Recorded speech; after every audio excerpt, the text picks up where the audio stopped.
गुरु प्यारी साध संगत,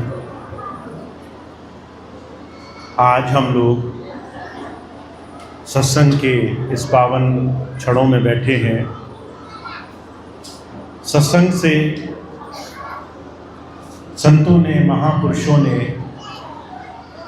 जिन्होंने प्रभु को जीवन में देखा, जाना, ऐसे महापुरुषों से हम क्या सीख सकते हैं। इस छोटी सी समझ का नाम सत्संग है, जिस सत्संग को आज हमें धारण करना है। स्वामी जी कहा करते थे, बहुत से लोग ऐसे हैं संसार में जिनकी मान्यता ये है परमात्मा को पाया नहीं जा सकता, क्योंकि संसार के विषय, भोग, दुनिया के सुख साधन इतने आरामदायक हैं, कोई भी इस आराम को छोड़ करके जीवन में कष्ट लेने को तैयार नहीं है। उस प्रभु को, उस परमात्मा को जिसने अपने जीवन में प्राप्त किया है, जिन्होंने अपने जीवन का सही महत्व जाना है, उन्होंने संसार में आकर सत्संग की महिमा गाई है। स्वामी शिवदयाल सिंह जी महाराज हुए, उन्होंने कहा, प्रवचन करने, गाने, सुनने, सुनाने का नाम सत्संग नहीं है, सत्संग बनाने की वस्तु है।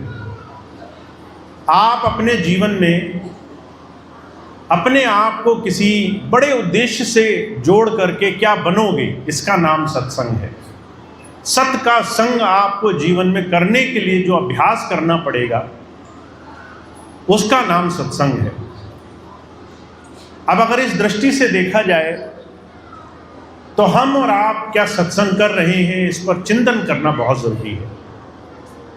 मेरा मानना ये है, अगर आज हम हर रोज जीवन के अनगिनत बुराइयों को देखकर दुखी हो रहे हैं और अपने गुरु से हम कहते हैं कि हम बहुत परेशान हैं, हम बहुत दुखी हैं, हमें ये दुख है, हमें वो दुख है, और यही परेशानियां हमने पिछले अनगिनत वर्षों में गुरु जी से गाई है। आपने भी ऐसे लोग देखे होंगे जो आज भी यही कह रहे थे। एक साल पहले की अगर याद करोगे तो भी वो किसी न किसी परेशानी को लेकर दुखी थे। अगर हमें लगे कि हम अपने जीवन में जब जब गुरु जी के पास आए, हमें कोई ना कोई दुख हमारे जीवन का केंद्र रहा है, हम हमेशा दुखों में गिरे रहे और आज भी हम दुखों में गिरे हैं, तो हमें चिंतन करना पड़ेगा कि इसका मतलब हमारे जीवन में सुधार, बदलाव, परिवर्तन जिसकी बात गुरुजी करते हैं, उसकी तरफ हमने अभी कम ध्यान दिया है। अगर आप डॉक्टर के पास जाओ, डॉक्टर आपको कहे कि आपका मर्ज, आपकी तकलीफ, बीमारी, वो दवा खाने से, वो संयम रखने से, कुछ चीज़ों का परहेज करने से ठीक हो सकती है, और आप सालों साल उसी दुख का, उसी रोग का दुख मनाते रहो, तो कहीं ना कहीं तो कमी है। हमें बस इतनी बात समझनी है कि हमारा जीवन बदलेगा कैसे। अगर कल भी हम दुख में थे तो आज दुखों में कुछ कमी होनी चाहिए। दुखों को या तो हम समझ सकें कि ये दुख क्यों आए हैं, या हम ये समझ सकें कि हम अपने जीवन में दुखों को पकड़ करके बैठे हैं। हम तरह तरह की व्याधियां, परेशानियां, रोग, दुनिया की विकृतियों को जीवन में पकड़ करके बैठे हैं। बुराइयों को हम खुद नहीं छोड़ना चाहते। इन दो चीजों में से कौन सी चीज सच है, ये हमें चिंतन करना जरूरी है। जितने भी महापुरुष आए, आपने अगर गौर किया होगा तो सभी महापुरुषों ने इसी बात को कहा कि तुम्हारा दिन तरह तरह के कामों में गुजर जाएगा, तुम थोड़ा वक्त निकालना, सिमरन करना, पूरे दिन में तुमने क्या किया उस पर ध्यान देना, जो गलत हुआ उसमें क्या सुधार हो सकता है उसकी तरफ नजर ले जाना, जो अच्छा हुआ उसके लिए शुक्राना अदा करना। पर आज मैं देखता हूं बहुत कम लोग ही ऐसे मिलेंगे जिनको अपने दैनिक रोज के नियम में इन दो चीज़ों को जिन्होंने शामिल किया है। रोज दिन की शुरुआत अपने गुरु के नाम से की हो, रोज अपने दिन का अंत गुरु को शुक्राना करने से की हो, ऐसे बहुत कम लोग मिलेंगे आपको। तो हमें ये बात समझनी ज़रूरी है कि हम जिस घर में, परिवार में, समाज में रहते हैं, वहाँ पर अगर सब लोग अपने मन के हिसाब से चलते हों और हमारे जीवन में सत्संगियों की, हमारे जीवन में ऐसे प्रभु से जुड़ने वालों की कमी हो, तो हमारा हर एक घर का, हमारे समाज का, हमारे चारों तरफ दुनिया के हर एक इंसान का जो बहाव होगा वो बुराइयों की ही तरफ होगा। जब कोई कुछ करेगा नहीं तो जीवन में कुछ मिलेगा भी नहीं। अगर आप अपने जीवन में सुधार को अपनाओगे नहीं तो सुधार आएगा भी नहीं। तो संत मत जीवन में गुरु की बात को धारण करने का विषय है। मुझे बड़ी अच्छी तरह से याद है, स्वामी जी एक बात कहा करते थे, गुरु का कहना मानो। आपने भी ये बात कई बार सुनी होगी स्वामी जी के मुंह से। गुरु का कहना मानना, जीवन में गुरु की बात पर अपने जीवन को चलाने का रास्ता है। आज हम गुरु को मानते हैं, गुरु की बात को नहीं मानते। आज हम भगवान राम को मानते हैं, भगवान राम के जीवन को नहीं ध्यान में देखना चाहते। भगवान कृष्ण की पूजा करते हैं, कृष्ण ने कैसे जीवन जिया इस तरफ हमारा ध्यान नहीं है। हम संघर्ष को छोड़ देना चाहते हैं, हम परेशानी को, हम जीवन में परिवर्तन के रास्ते को छोड़ देना चाहते हैं।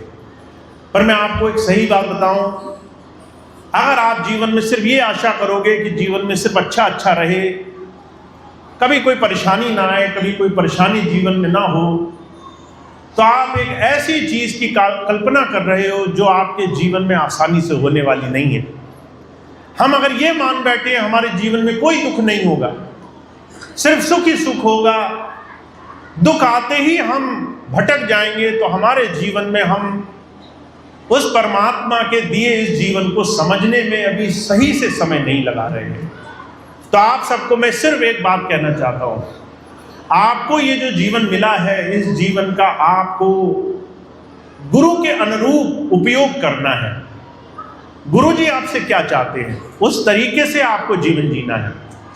आप संसार तो अपनी मर्जी से जीते रहोगे, आपको किसी को नहीं कहना पड़ेगा कि आप नौकरी पे जाओ, आपको किसी को नहीं कहना पड़ेगा पैसा कमाओ, अच्छा भोजन करो, अच्छे कपड़े खरीदो, अच्छी अच्छी सुख सुविधाओं की इच्छा करो। ये आपको किसी को नहीं कहना पड़ेगा, आप अपने आप इस चीज़ के पीछे भागते रहोगे। पर मानसिक शांति हो, संतोष आ जाए जीवन में, जो भी आपको मिल रहा है उसमें कुछ सुख है कि नहीं है, आपके जीवन में आपको हर रोज अपने जीवन में अच्छाई के लिए उस प्रभु की याद आ रही है, नहीं आ रही है, ये चीज़ आपके जीवन में अपने आप नहीं आएगी। अपने आप अपने जीवन में आप अच्छाइयों को नहीं देख पाओगे। अच्छी चीज़ें आपके जीवन में आपको अभ्यास से बनानी पड़ेगी, उसके लिए समय देना पड़ेगा, उसके लिए आपको जीवन में अपने आप को बदलने के लिए तैयार रहना पड़ेगा। महाराज जी ने इस बात को कहा है।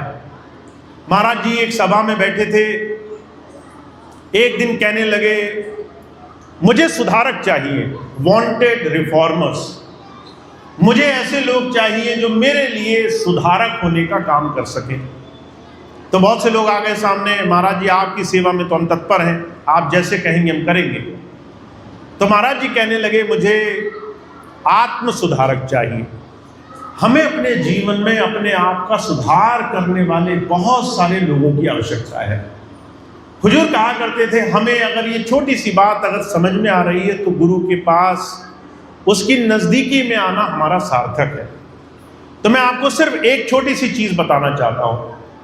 अभी थोड़ी देर पहले की घटना है, आपने भी सुना होगा, बहुत सारे लोग इस बात पर आजकल चर्चा कर रहे हैं। अभी कुछ दिन पहले हमारे देश में कुछ आतंकियों का हमला हुआ, कुछ बेकसूर लोग मारे गए। बहुत सारे लोगों ने अलग अलग तरीके से अपना दुख जताया। पर मैं देखता हूँ जैसे जैसे दिन गुजरते जाते हैं लोग उन सारी चीज़ों को भूलते जाते हैं।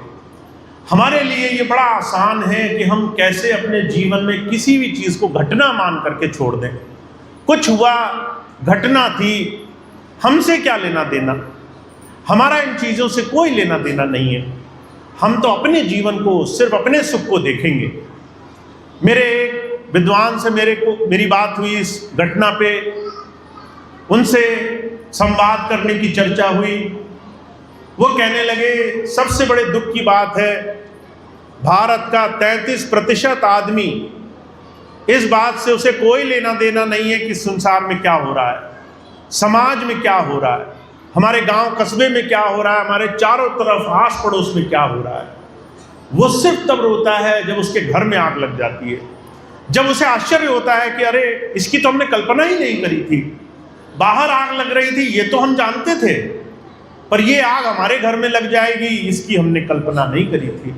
लोग आश्चर्य मनाते हैं, बहुत धैर्य से, बहुत इस घटना से बहुत उन्हें आश्चर्य होता है कि अरे हम कैसे परेशानी में आ गए। महाराज जी कहा करते थे, सामने बिल्ली बैठी हो, कबूतर आंखें बंद कर ले, रोज अंदर भजन करता रहे, बिल्ली मुझे खाएगी नहीं, तो ये बिल्ली का दोष नहीं है कि बिल्ली ने कबूतर को क्यों खाया। ये कबूतर का दोष है कि उसने जरूरत से ज़्यादा उम्मीद रखी, उसे सामने आता हुआ खतरा भी खतरा दिखाई नहीं दिया।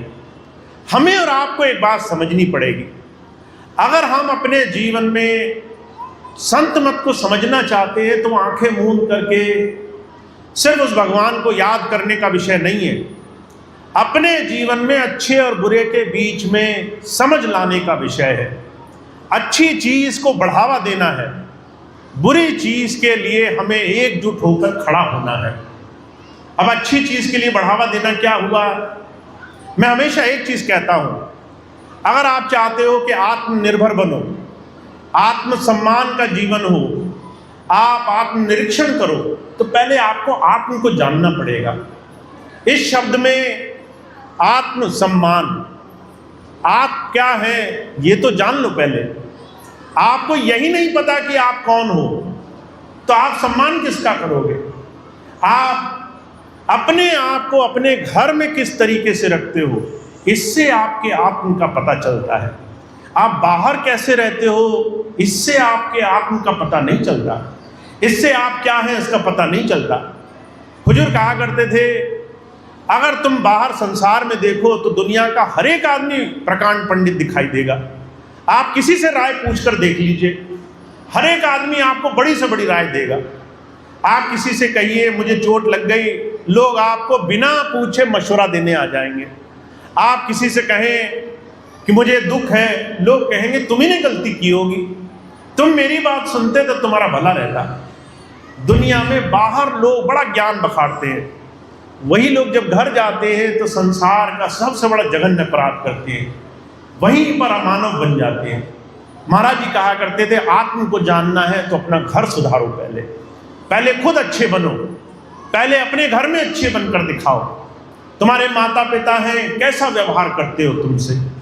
अभी एक बच्चा आया मुझसे मिलने के लिए, थोड़ा बड़ा हो गया, थोड़ी उम्र ज़्यादा हो गई तो माता पिता मूर्ख दिखाई देने लग गए। माता पिता बहुत जिद करते हैं, कहता मम्मी मेरे पीछे पड़ी रहती है।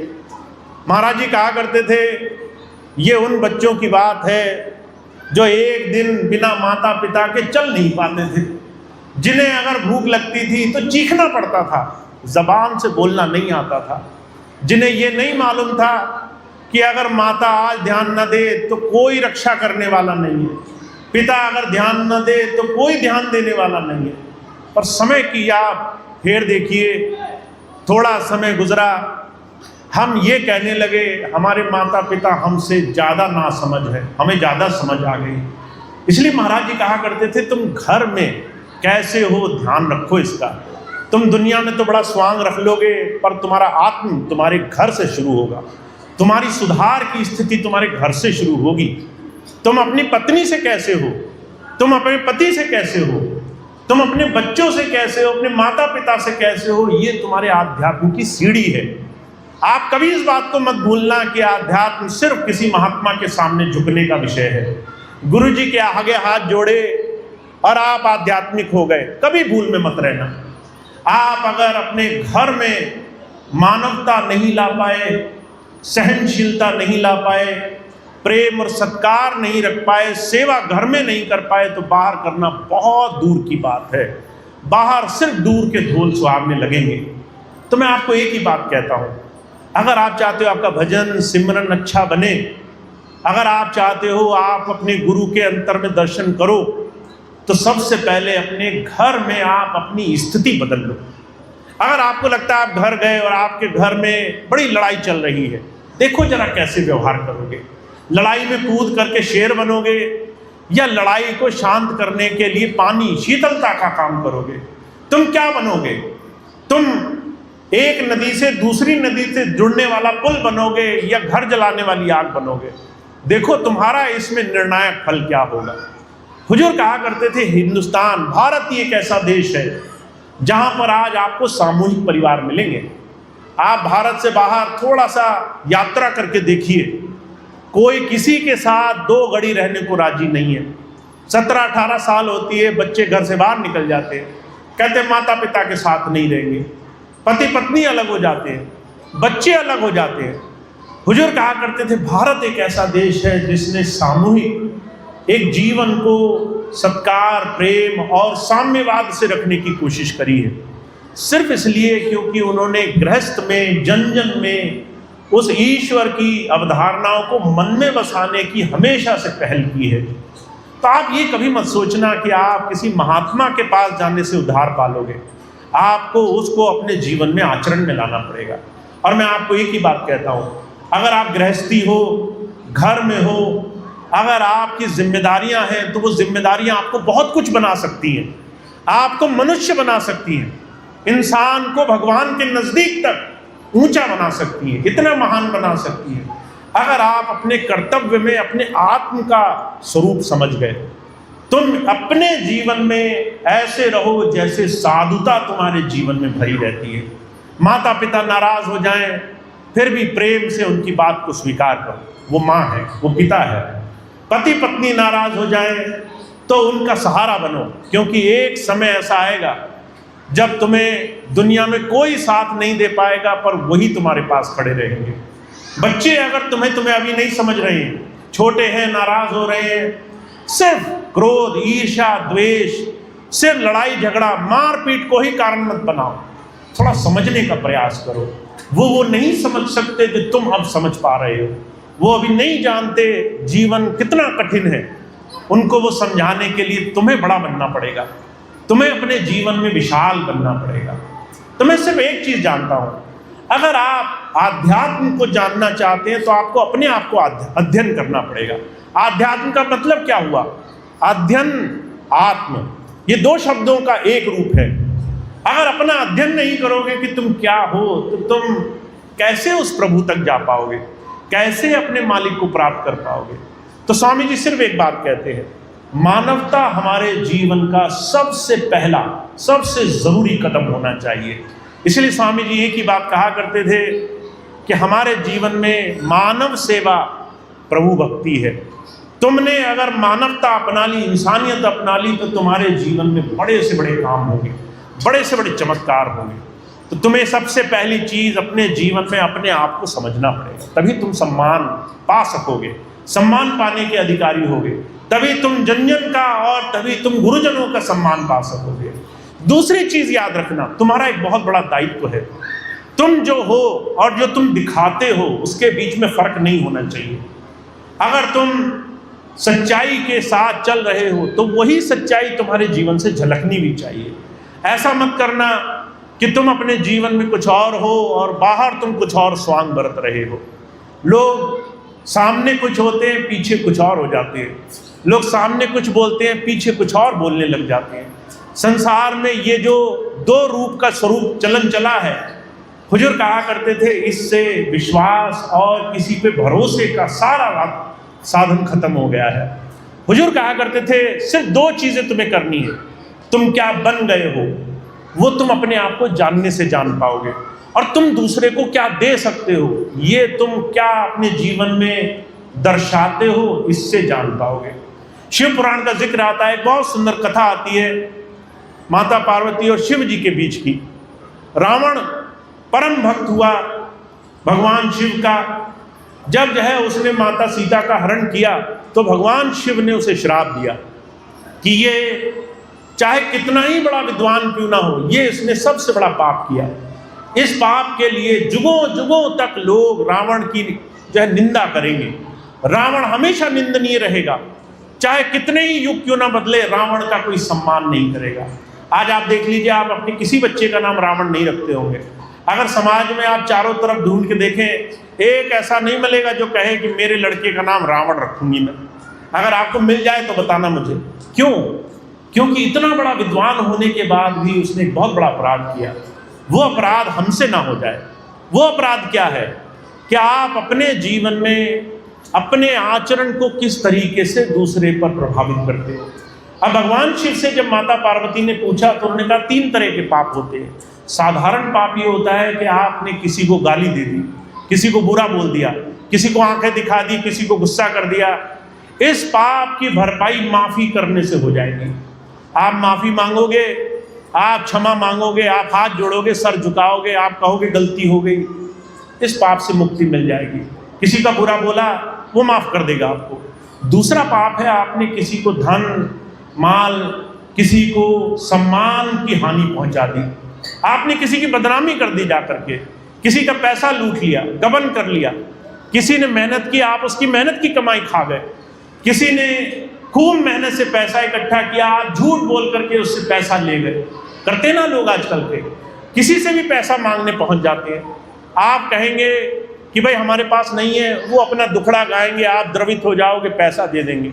वो कहेंगे भाई 2 दिन में चुका देंगे, फिर आप मांगते रह जाओ, सामने वाला व्यक्ति आंखें मूंद कर बैठ जाता है। ऐसे लोग ये दूसरी श्रेणी में आते हैं कि आपने अति पाप किया। इस पाप के लिए कई बार माफी मांगना काफी नहीं होता। अगर कोई ऐसा पाप करे और आपसे कहे कि भाई मुझसे गलती हो गई, चलो मुझे माफ कर दो, और अगले दिन फिर मांगने आ जाए, तो दोगे क्या उसे पैसा? उसे कुछ करोगे इस तरह से? इस बात को ध्यान रखना, उसकी सिर्फ माफी इलाज नहीं है, वहां पर उसे सबक सिखाना जरूरी है।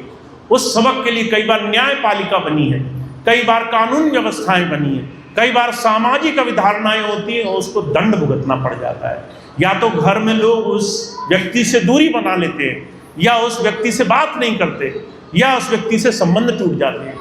पर हुजूर कहा करते थे, भगवान शिव ने कहा, तीसरा सबसे बड़ा पाप जो रावण ने किया, जब माता सीता का हरण करने गया तो वो कोई भी रूप धर सकता था, पर उसने एक साधु का भेष धरा।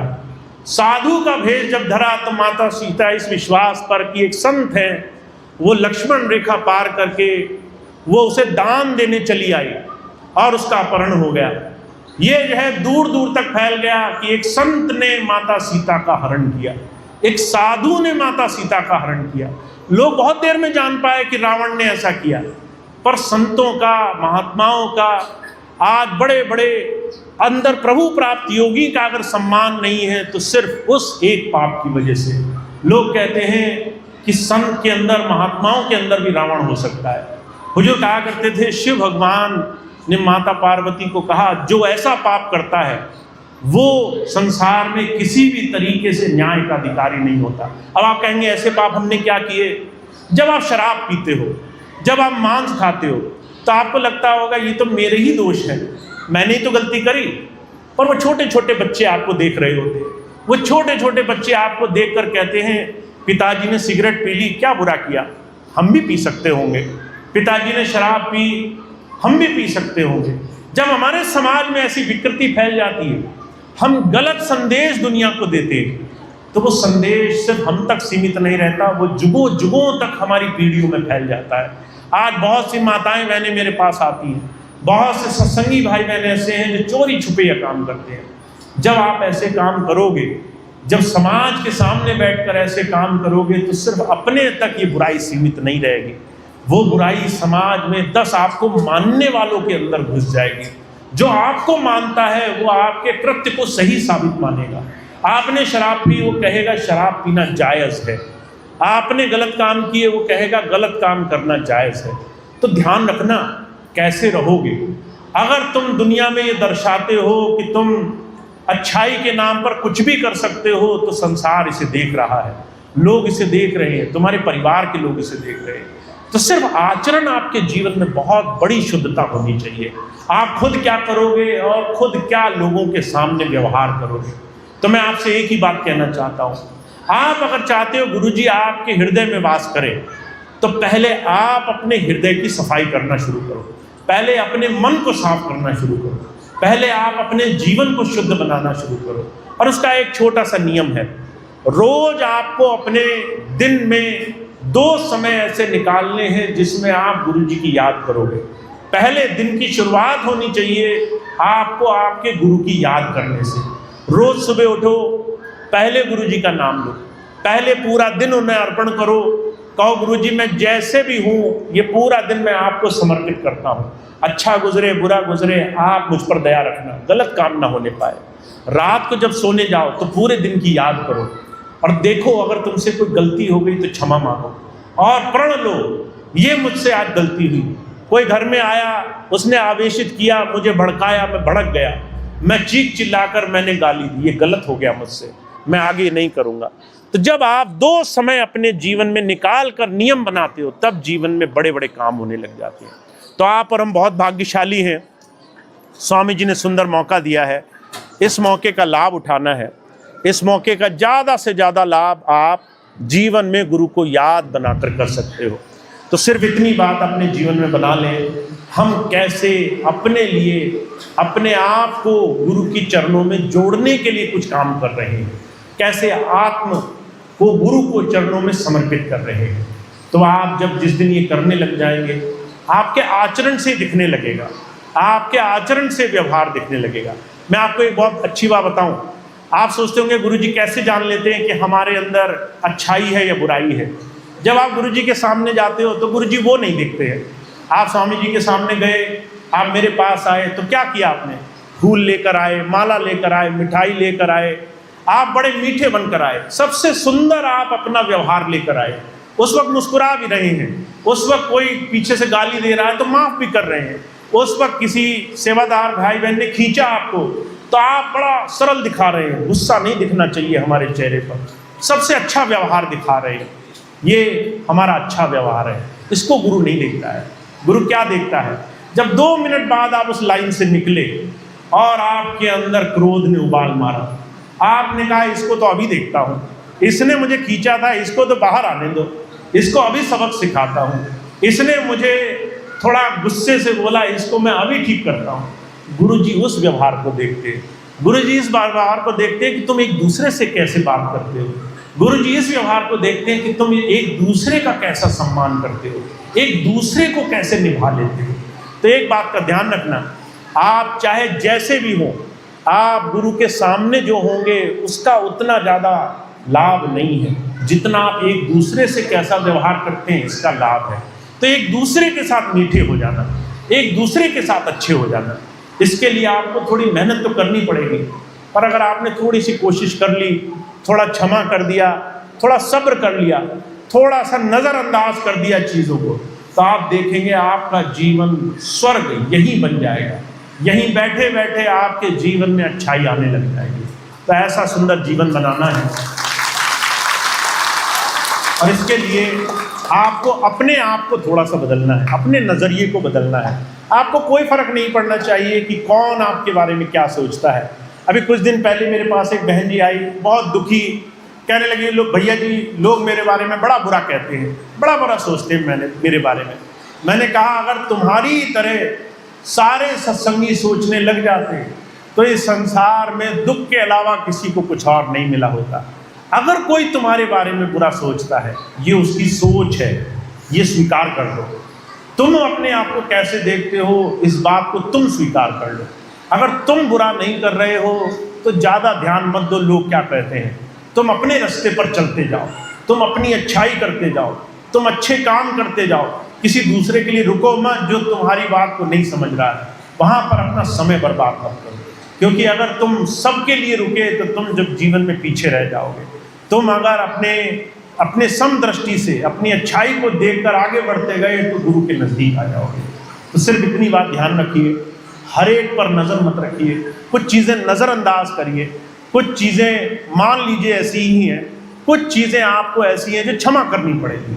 और जब आप ये करने लग जाएंगे तो आपके जीवन में बहुत रास्ता आ जाएगी, जीवन बहुत आसान हो जाएगा। तो इतनी बात कह के मैं अपनी बात समाप्त करूँगा। आप सभी का बहुत बहुत धन्यवाद, आपने इसका समय दिया। अब आज का सत्संग कार्यक्रम समाप्त होगा। आज इस कार्यक्रम को एक प्रार्थना के साथ समाप्त करेंगे, उसके बाद सभी भाई बहन लंगर प्रसाद छकेंगे। एक छोटी सी सूचना दे दूं, आज रविवार हो गया, कल सोमवार को सिंदल खेड़ा में जो गौनिया है उसके पास बीसलपुर के से आगे थोड़ा सा वहाँ का सत्संग है, और परसों मंगलवार को सत्संग भोजीपुरा आश्रम में है। हालांकि भोजीपुरा आश्रम की तारीख अलग रहती है, पर इस महीने हम थोड़ा बाहर से आए, समय नहीं था, तो इस महीने का सत्संग मंगलवार परसों के दिन होगा। जो भी भाई बहन भोजीपुरा जाते हैं उनका सहर्ष स्वागत है, सबको सूचना करेंगे ताकि भोजीपुरा में सभी भाई बहन सत्संग के अवसर पर ज़रूर पहुँचें। इस अवसर पर एक छोटा सा और कार्यक्रम जोड़ा जा रहा है अपने युवा बच्चों के लिए। जितने भी हमारे बेटे बेटियां हैं उन सबको जीवन में एक दिशा देने के लिए। तो 12 साल से 22 साल के बहुत सारे ऐसे बच्चे होते हैं जिन्हें अपने जीवन में मार्गदर्शन की ज़रूरत होती है, जिन्हें अपने जीवन में सही साथ की ज़रूरत होती है, ताकि वो नशे में न चले जाएं, ताकि वो मांसाहार न करने लगे, शराब और दूसरे तमाम नशों की तरफ न बढ़ जाएं, ताकि उन्हें पता हो उन्हें जीवन में क्या करना है। तो इसके लिए ख़ास तौर से उनके लिए एक सभा हर महीने रखी जाएगी, जो भोजीपुरा मासिक सत्संग वाले दिन सुबह 10 बजे से हुआ करेगी। तो आप सभी अपने बच्चों को वहाँ भेज सकते हैं। अगर बच्चे छोटे हों, आपको लाने हों तो आप ला सकते हैं, पर जो बड़े भाई बहन हैं उनको इजाज़त नहीं होगी उसमें बैठने की। वो मुख्य रूप से बच्चों का ही कार्यक्रम है। तो आप अगर साथ आते हैं, बच्चों को वहाँ छोड़ें, किसी और सेवा में लग जाएं। और बच्चे अगर बड़े हैं तो उन्हें भेजें, ताकि वो हर महीने इस एक सभा में ज़्यादा से ज़्यादा बैठ करके अपनी उम्र के जो भी समस्याएं हैं उससे जुड़ी हुई बातों को समझ करके थोड़ा सा दिशा आगे पकड़ ले। तो ये हर महीने कार्यक्रम हुआ करेगा। उसकी शुरुआत परसों के दिन से शुरू होनी है। जो भाई बहन अपने बच्चों को वहाँ भेजना चाहते हैं या साथ लाना चाहते हैं, समय का ध्यान रखेंगे। 10 बजे, ठीक 10 बजे से पहले पहुँचने की कोशिश करेंगे, ताकि आप अपने बच्चों को 1 घंटा 1 महीने में ज़रूर ऐसा देने का प्रयास करें जिससे वो धीरे धीरे मजबूत हो सकें और उनको आगे सही दिशा मिल सके। तो ये छोटी सी सूचना थी जो मुझे आपको देनी थी। अब इतनी बात कह के मैं अपनी बात समाप्त करूँगा। आज का कार्यक्रम समाप्त होगा। बहुत बहुत धन्यवाद।